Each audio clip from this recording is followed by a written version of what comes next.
Hi friend, welcome to PLC. BPSC TRE 3 का result आ चुका है और सबने देख ही लिया होगा रिजल्ट को। बहुत सारे लोग अभी मायूस होंगे और कुछ ही लोग खुश होंगे जिनका रिजल्ट आया है। जिनका रिजल्ट आया है उनको मेरी तरफ से मैनी मैनी कॉन्ग्रेचुलेसन। आपके लिए एक बहुत बढ़िया नया साल का शुरुआत होने जा रहा है। आप सब अब टीचर बन चुके हैं। रिजल्ट आ गया इसका मतलब आप टीचर बन चुके हैं। अब कुछ नहीं है, बस अगला स्टेप है डॉक्यूमेंट वेरिफिकेशन और फिर डिस्ट्रिक्ट अलॉटमेंट होगा और आप लोगों का ज्वाइनिंग हो जाएगा। तो जिसको जो लोग अपना डिस्ट्रिक्ट वगैरह जो प्रेफरेंस में दिए होंगे, मैं उम्मीद करता हूँ उनको वो डिस्ट्रिक्ट मिल जाएगा। उन लोगों के लिए काफ़ी खुशी की बात है। काफ़ी हाई कंपटीशन था इसमें। कट ऑफ काफ़ी हाई गया था।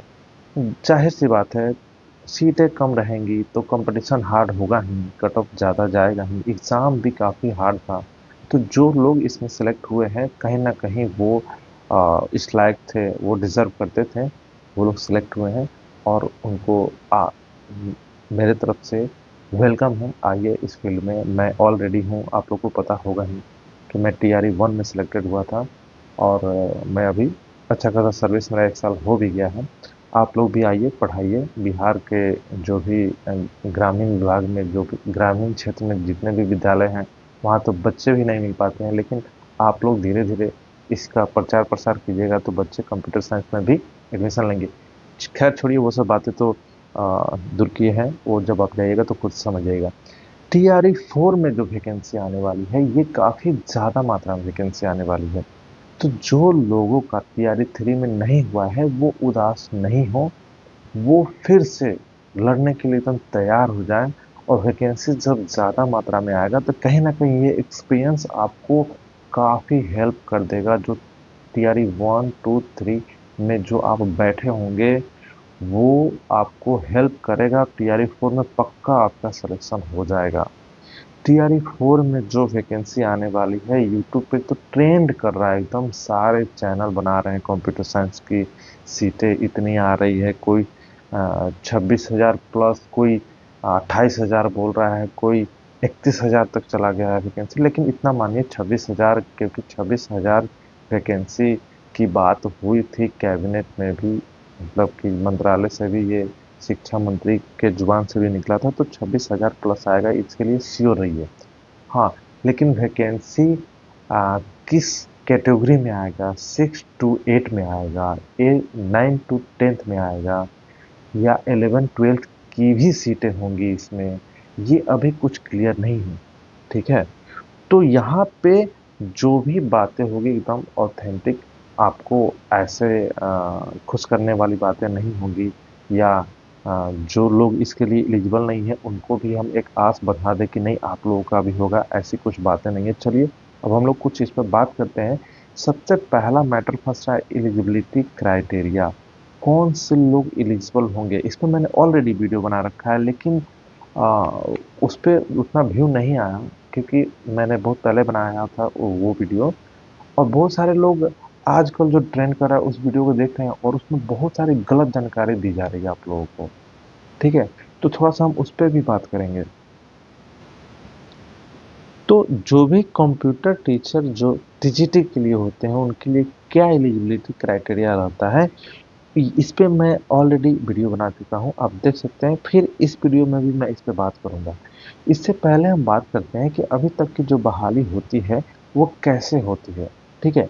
तो अभी जो भी बहाली हुआ है, जैसे कि आपको पता है 11 12, पहले मैं थोड़ा सा इसको चेंज कर लेता हूँ। ठीक है। आपको पता होगी कि 11 12 क्लास के लिए बहाली होती है कंप्यूटर टीचर की। सीएस की ही बात हो रहा है, ठीक है, कंप्यूटर साइंस की ही बात हो रहा है, तो जो भी यहाँ पे होगा कंप्यूटर साइंस की बात होगा। 9 10 के लिए भी बहाली हो रही है। और आपको पता होना चाहिए कि गवर्नमेंट 6 to 8, 6 to 10 करके, हाँ, 6 to 10 करके भी कुछ बहाली लाई थी टीआरई 3 में। आप लोगों को पता होगा 17 18 सीटों के लिए ये 6 to 8 क्लास के लिए भी बहाली लाई थी कल्याण विभाग का। जो आपको पता होगा कि वो जो भी SC ST एक अलग वेलफेयर डिपार्टमेंट है, उसका जो विद्यालय है उसके लिए 6 to 10 के लिए भी कंप्यूटर टीचर की बहाली हुई थी। तो थोड़ा-सा हम इसको क्यों ना देखें कि इसके लिए सरकार किस तरह का एलिजिबिलिटी क्राइटेरिया सेट किया था। तो उस समय अगर आपको एडवर्टाइज़मेंट देखना हुआ था, चल जाइए बीपीएससी के वेबसाइट पे, एडवर्टाइज़मेंट नंबर जो है वो 22/2024 ये एडवर्टाइज़मेंट नंबर है। इस नंबर से आप देख लीजिएगा, ये TRE 3.0 का एडवर्टाइज़मेंट नंबर है, ठीक है? तो आप इस एडवर्टाइज़मेंट को जाके पढ़िएगा, जो भी नोटिफ़िकेशन आया था एडवर्टाइज़मेंट का मतलब जो विज्ञापन सरकार जारी करती है, कोई भी वैकेंसी लाती है, तो सरकार विज्ञापन जारी करती है। उस विज्ञापन में जो लाइनें लिखी हुई होती है, उसी को आधार बनाकर एग्ज़ाम होता है या आगे चल के जो कुछ होता है डॉक्यूमेंट वेरिफ़िकेशन वगैरह सब कुछ। तो ये इम्पोर्टेंट है, इसको आप पढ़िए। बहुत सारे लोग नहीं इसको पढ़ के नहीं समझ पाते हैं क्योंकि इसका लैंग्वेज थोड़ा-सा वो ऑफ़िशियल लैंग्वेज होता है तो थोड़ा-सा टफ लगता है। तो मैं उ उसको उसको मैं यहाँ पे ईज़ी आसान भाषा में थोड़ा-सा आपके समक्ष रखता हूँ। तो देखिए, हुआ क्या था? अगर हम केवल इस पे गौर करते हैं, तो जो भी 6 टू 8 के लिए जो बहाली की थी सरकार, इसका भी एलिजिबिलिटी यही था, जो 11th-12th के लिए एलिजिबिलिटी होता है। और 9th-10th के लिए जो बहाली की थी सरकार, उसके लिए भी एलिजिबिलिटी क्राइटेरिया वही था जो 11th-12th का था। मतलब 11th-12th का टीचर अगर आपको बनना है, तो आपको एस्टेट देना है, ठीक है? एस्टेट एस्टेट का एग्ज़ाम होता है, उसमें पेपर 2 पेपर 2 आपको पास करना होगा। एस्टेट में पेपर 1, पेपर 2 होता है। पेपर 1 9th-10th के लिए होता है और पेपर 2 11th-12th के लिए होता है। तो पेपर 2 11th-12th के लिए होता है, लेकिन फिर भी 9th-10th की जो बहाली हुई थी उसके लिए भी सरकार बोल रही है कि आप एस्टेट पेपर 2 पास होना आपके लिए अनिवार्य है। आप एस्टेट पेपर 2 पास करके पहले आओ, ठीक है? उसी तरह से 6 टू 8 के लिए भी बोल रही है कि आप स्टेट पेपर 2 पहले पास करके आओ। ये मैं अपने मुँह से नहीं बोल रहा हूँ, ये इस एडवर्टाइज़मेंट को आधार बना के मैं बोल रहा हूँ। मेरे पास पीडीएफ है, मैं एक थोड़ा-सा समय लूँगा, मैं उस पीडीएफ को भी दिखा देता हूँ आपको, ठीक है? देखिए, ये ये जो पीडीएफ है, ये वही एडवर्टाइज़मेंट है। थोड़ा-सा मैं यहाँ जाने की कोशिश करता हूँ, 1 सेकंड। देखिए, ये जो है, ये वही एडवर्टाइज़मेंट है। मैं इसको स्क्रॉल करता हूँ, देखिए यहाँ पे आप थोड़ा-सा पढ़िए।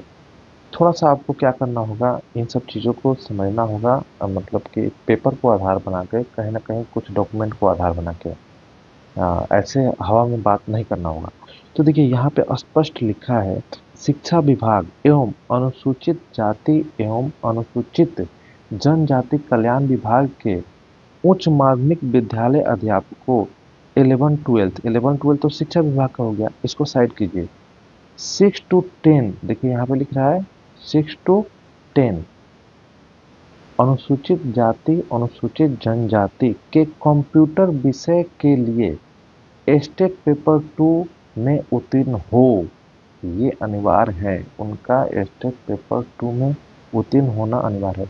तो आप बोल सकते हैं कि कल्याण विभाग का जो बहाली आया था उसमें स्टेट जो स्टेट जो पेपर 2 11th-12th के लिए होता है उसी को आधार बना के वो ले लिया था। स्पेशल अलग से 6 टू 8 के लिए कोई स्टेट नहीं कराया था।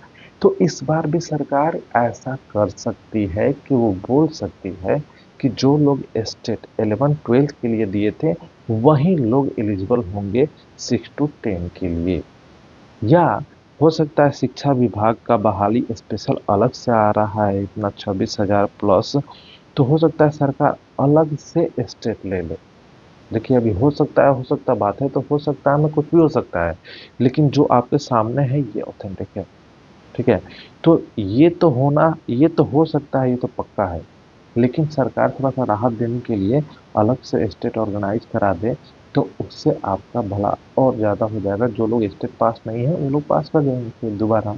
तो जो भी इसमें जो भी नए कैंडिडेट हैं, जो आस लगा के रखे हैं कि हम जाएँगे इसमें, हम भी कम्पीट करेंगे इसमें, तो उन लोगों के लिए फ़ायदा तब होगा जब सरकार अलग से स्टेट कंडक्ट करे, ठीक है। और जो लोग पहले से स्टेट पास हैं, हमें लग रहा है उनको भी फायदा होगा कि उनको दोबारा स्टेट में बैठना ना पड़े, उनके पुराने स्टेट से ही काम चल जाए।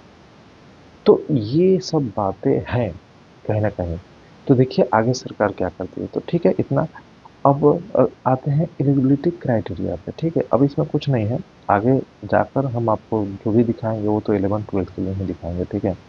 हालांकि हाँ एक चीज़ हम आपको दिखा सकते हैं, थोड़ा सा और जाने दीजिए हमें।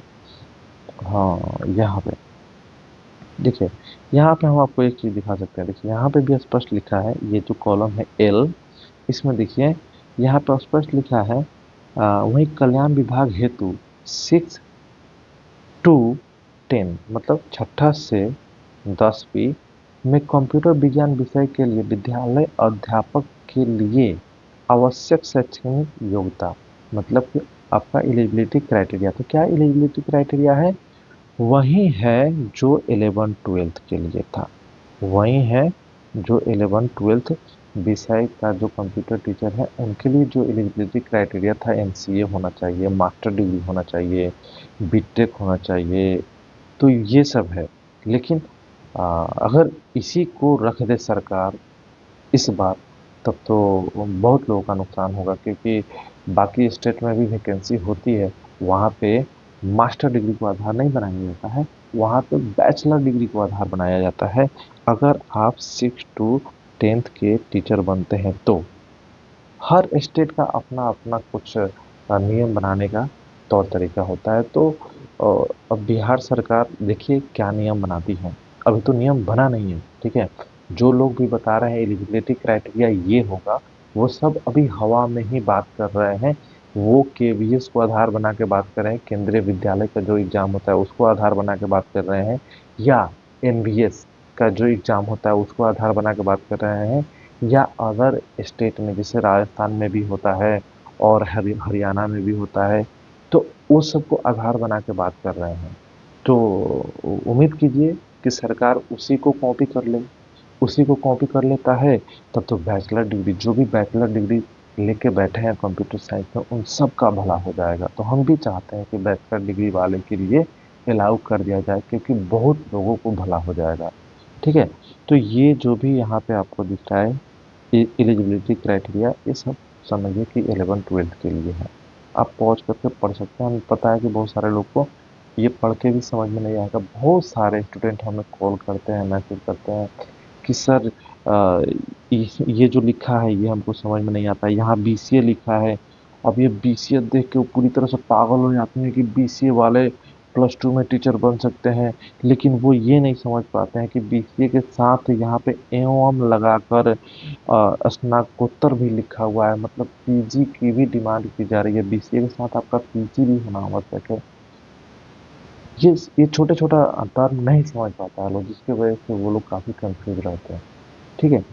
तो चलिए फिर हम अपने चलते हैं पिछले टॉपिक पे। देखिए यहाँ पे एलिजिबिलिटी क्राइटेरिया क्या हो सकता है, ठीक है। एक मैं यूट्यूब चैनल के बारे में मैं इसी तरह से बताना चाहूँगा, उनका नाम मैं नहीं लूँगा, और काफ़ी रेपुटेड चैनल है वो। क्या उनका जो हम वीडियो देखें, तो वो जिस तरह से वीडियो उन्होंने बनाया है उसमें एलिजिबिलिटी क्राइटेरिया में सी लेवल उन्होंने लिखा है, सी लेवल। हालांकि ए लेवल यहाँ लिखा हुआ है, वो सी लेवल भी उनके जो भी वीडियो का कंटेंट है उनमें सी लेवल भी लिखा है, और वो सी लेवल को गलत इंटरप्रेट कर दिए हैं वहाँ पे। तो सी लेवल को उन्होंने ऐसे इंटरप्रेट किया है, मतलब सी लेवल को ऐसे बताया है कि सी लेवल सबसे निचले दर्जे का ये कोर्स होता है। जब सी लेवल अलाउ है तो कोई भी डिग्री अलाउ होगा। तो वो देख के एडीसीए वाले हमें कॉल कर रहे हैं कि एडीसीए वाले बोल रहे हैं कि हम भी भर सकते हैं। सी लेवल तो 3 महीने का कोर्स होता है। वो इस सी लेवल को ट्रिपल सी के बराबर मान लिए हैं। हो सकता है उनसे थोड़ा सा मिस्टेक हो गया होगा, लेकिन मैं इस चीज़ को क्लियर कर देना चाहता हूँ। हाँ, ट्रिपल सी डिग्री 3 मंथ की होती है, ठीक है। ट्रिपल सी डिग्री से काम नहीं चलेगा यहाँ पर। ये जो सी लेवल डिग्री है ये होता है एम टेक के बराबर। एम टेक, ए लेवल से ही आपका काम चल जाएगा, बी लेवल सी लेवल छोड़ दीजिए, ठीक है। सी लेवल एम टेक का डिग्री होता है, एम टेक के इक्विवेलेंट डिग्री होता है, वो काफ़ी हाई लेवल का है। हाँ, ट्रिपल सी से कुछ नहीं होगा, या एडीसीए से कुछ नहीं होगा, एडीसीए भी अलाउ इसमें नहीं होगा। ए लेवल अलाउ होगा क्योंकि ये भारत सरकार का कोर्स होता है, ये भी ये बीसीए के बराबर होता है, ठीक है। तो आइए हम थोड़ा सा इस पर चर्चा कर देते हैं, क्योंकि हम ऑलरेडी इस पर चर्चा कर चुके हैं, लेकिन फिर भी कर देते हैं, ठीक है। वीडियो वैसे भी काफ़ी लंबा होगा, क्योंकि काफ़ी डिटेल में हम सोचे आपसे इस एक तरह से वन टू वन कन्वर्सेशन ही कर लें। पॉइंट टू पॉइंट वीडियो बनाना होता है तो काफ़ी आसानी से बन जाता है और काफ़ी जल्दी बन जाता है। हाँ, तो देखिए एलिजिबिलिटी क्राइटेरिया, ये हम उम्मीद करते हैं कि यही होगा, क्योंकि बाकी स्टेट में और केवीएस में, दिल्ली गवर्नमेंट हो या हरियाणा हो या राजस्थान हो, वो लोग का यही है एलिजिबिलिटी क्राइटेरिया, ठीक है। किसी किसी स्टेट में बीएड का भी डिमांड किया गया है, लेकिन बीएड का डिमांड नहीं किया जाएगा, मैं कंफर्म हूँ उसको लेकर, ठीक है। बीएड का डिमांड आपसे नहीं किया जाएगा, आप निश्चिंत रहे। देखिए क्या है, कह रहा है कि क्या, जो भी कैंडिडेट टीजीटी कंप्यूटर साइंस के लिए आवेदन करेंगे, bachelor degree BCA, bachelor of computer application उनके पास होना चाहिए, बीसीए की डिग्री। तो जितने लोग बीसीए, बहुत सारे लोग करते हैं, तो उन लोगों के लिए ये बहुत अच्छा न्यूज़ है कि बीसीए वाले टीचर बन सकते हैं, वो भी बिना बीएड के, ठीक है। अब बीसीए का इक्विवेलेंट भी तो कोर्स होता है, जैसे बीएससी आईटी, तो क्या वो नहीं एलिजिबल है? नहीं, वो भी एलिजिबल है, ठीक है।